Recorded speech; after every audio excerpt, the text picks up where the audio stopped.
श्री सिद्धेश्वर मंदिर परिसरातील संमती कट्ट्यावर आज श्री शिवयोगी सिद्धरामेश्वर महाराज यांच्या योगदंडाबरोबर कुंभारकन्येचा विवाह सोहळा मोठ्या थाटात संपन्न झाला।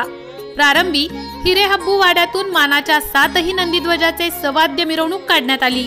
नंदीध्वजाची मिरवणूक हिरेहब्बू वाडा, कुंभारवाडा, दाते गणपती, दत्त चौक, माणिक चौक, विजापूर वेस मार्गे भक्तिमय वातावरणात संमती कट्ट्याजवळ येताच नंदीध्वजासमवेत जलपूजन, सुगडी पूजन करून मानकरी शेटे यांनी संमती वाचन केले आणि सत्यम सत्यम दिड्डम दिड्डम चा जयघोष होताच चारही बाजूंनी अक्षतांचा वर्षाव झाला।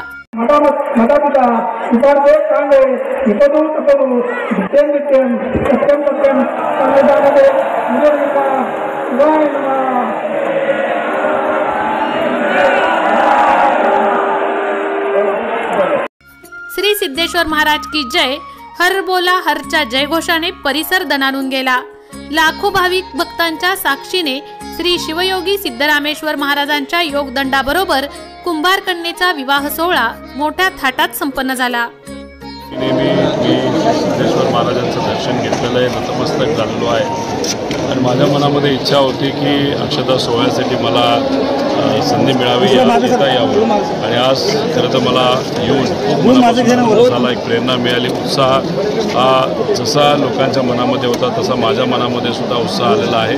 तुम्ही जर बघितलं तर लाखो लोक इथं आलेली आहेत आणि शिस्त सर्वच लोक ती पाळतात आणि सुंदर असा अक्षता सोहळा आपल्या सर्वांना बघायला मिळाला आणि अनुभवायला मिळाला। दादा, यंदाचं वर्ष हे राजकीय वर्ष म्हणून ओळखलं जातं। सर्वसामान्य लोकांना सुख आणि समृद्धी लावा अशी मी महाराजा चरणी तिथं प्रार्थना केलेली आहे। त्याच्याचबरोबर राजकारणात असल्यामुळे राजकारण ज्या लेवलला गेलेलं आहे, अतिशय खालच्या पातळीवर गेलेलं आहे, सामान्य लोकांचे प्रश्न हे सुटत नाहीत। परत एकदा ते त्याच लेवलला जावं जिथून सामान्य लोकांचे प्रश्न सुटावेत आणि जे काही बेताल वक्तव्य काही लोक करत आहेत तसं न करता मुद्द्यावर लोक बोलली पाहिजेत, मुद्द्यावर नेते बोलले पाहिजेत आणि सामान्य लोकांसमोर असणाऱ्या अडचणी ह्या सुटल्या पाहिजेत अशी प्रार्थना मी सिद्धेश्वर महाराजांसमोर केलेली आहे। पारंपरिक बाराबंदीच्या वेशभूषेत